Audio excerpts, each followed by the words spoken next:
I know we're not going to feature the Miami Dolphins versus Arizona Cardinals, but we may as well talk about that just briefly. With the Arizona Cardinals 5-2 and the Dolphins now 4-3. The weirdest thing to me about Miami is Fitzpatrick. You know, I said this coming into the season, like there's no rush to get Fitzpatrick off the field.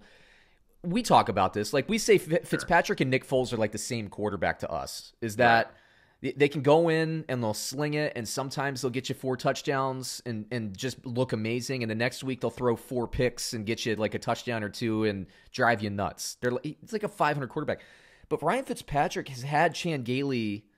He's been in a system between Buffalo and New York Jets with Chan Gailey, who runs that offense, for like 4 seasons. And so when I saw like on the bye week that the Dolphins at 3-3 in the thick of a chase for the 7th playoff seed, because there's an extra playoff seed this year, when they made the decision to go to Tua, I thought, man, this team is still, they play hard. They're still in it. They're in a weak division, so they should get freebie wins against the Jets and possibly even the Patriots at this point from what we're seeing. Tua's got to be outplaying Ryan Fitzpatrick on the field, right? Might be, right? And you know, I said a few weeks ago, like, why even go with Fitzpatrick? I mean, does anyone think he's going to lead him to a Super Bowl? You know, and that has to be the goal. And I think it's like a mature decision by the Dolphins, right? Like, well, we're not playing just to be 8-8. That's BS. Like, let's figure out what this Tua's got. And like you said, no one's mentioned it. Maybe he is outplaying him in practice. Right. He deserves to be the starter. Let me say this, though. After watching that game against the Rams, the Miami Dolphins defense, this will surprise you, Brad. The Miami Dolphins have the number 1 scoring defense in the league. Did you know that? Wow, I did not know that. Dude, they've been beating the crap out of teams the last, they play hard, 3 or 4 weeks. Man. I'll give them that. They really do. And so, like, Miami, like, I've liked it after last year, because they started, 0-5 last year? I've liked them as a better from the back half of last season, and then they started 0-2 this year, so people started writing them off again, and they've been covering spreads. I mean, they're like one of the best cover teams, I think, in the NFL. So I've been liking them, but I saw that game, and I'm not going to throw too much shade at Tua because he didn't have to pass, so why put anything on film? But and the Rams are a tough defense; it's a tough matchup. But why go with Tua? Like, Ryan Fitzpatrick just looks like a better quarterback. But to your point, what are they going to do? They're going to go 9-7. Maybe 10-6 if all stacks right. That can't be the goal, man, because that's like NFL purgatory. abyss. Yeah, it's purgatory. Yeah, better word. You know, you don't get a great draft pick, and you're just kind of good enough to not really do anything. It's a bad place to be.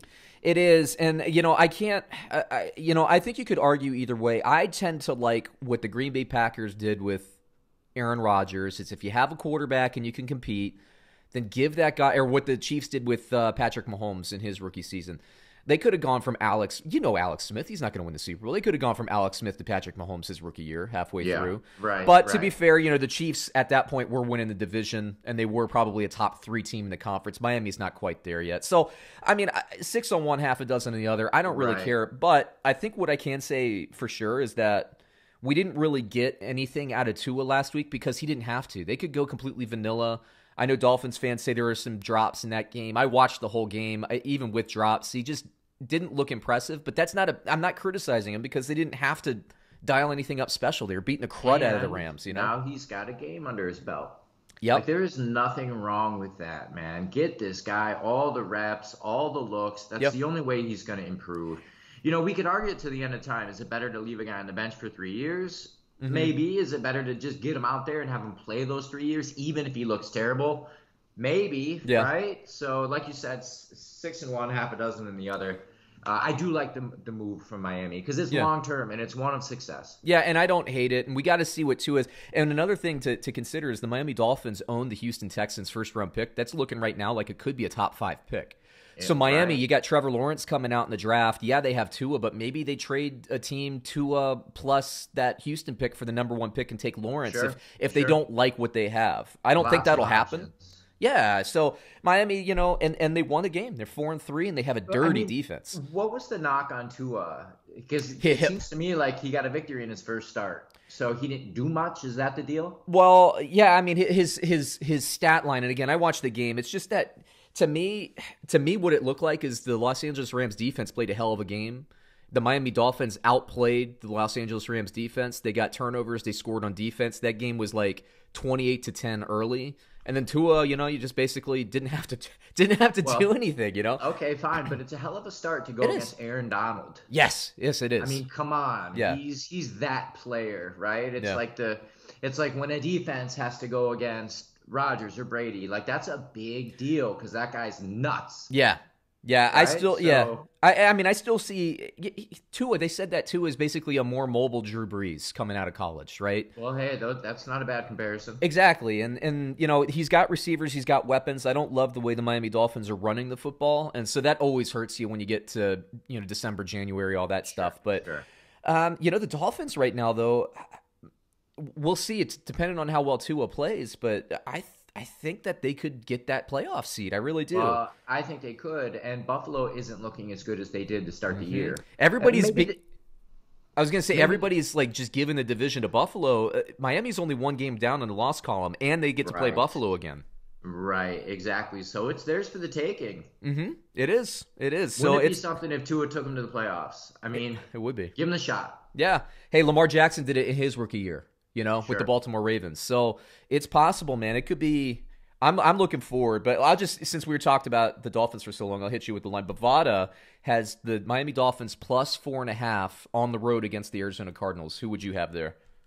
You know what? I like the Dolphins there. I'm not saying they're going to win the game, but I like them to be in a dogfight, man. I think the Dolphins are a great team to cover. Yeah, man, they play with so much effort, and I love the Cardinals this year too, man. They're a lot of fun to watch. Me too. And their defense is getting better. What I'm really looking forward to is Vance Joseph, the defensive coordinator for the Cardinals, is just going to put as much pressure as he can on Tua, and we'll see if he can handle the pressure. I don't know.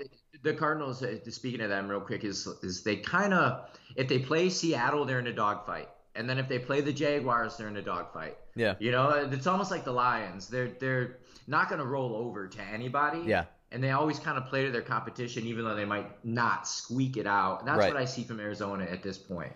Yeah, they got a season or two to mature, but they're ahead of schedule as far as I'm concerned, man. I really like what they're doing.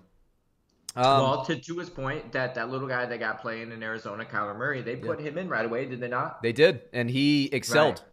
And he's excelling. Yep. Okay, and he's getting better each day. And I think the days, man, when Aaron Rodgers sat for 3 years and the league is too complex for people, and the quarterback position is one of athleticism these days. Yeah, you're right. You can get by on pure athleticism. It's not everything, but man, it helps you in a crunch. You're right. Yeah, and last year Murray did get by on athleticism a bunch of weeks, and this season you can see he's more refined, and he still has that athleticism, and that's what we saw from Russell. We call him Baby Russell Wilson, and that's what we saw from Russell Wilson early in his career.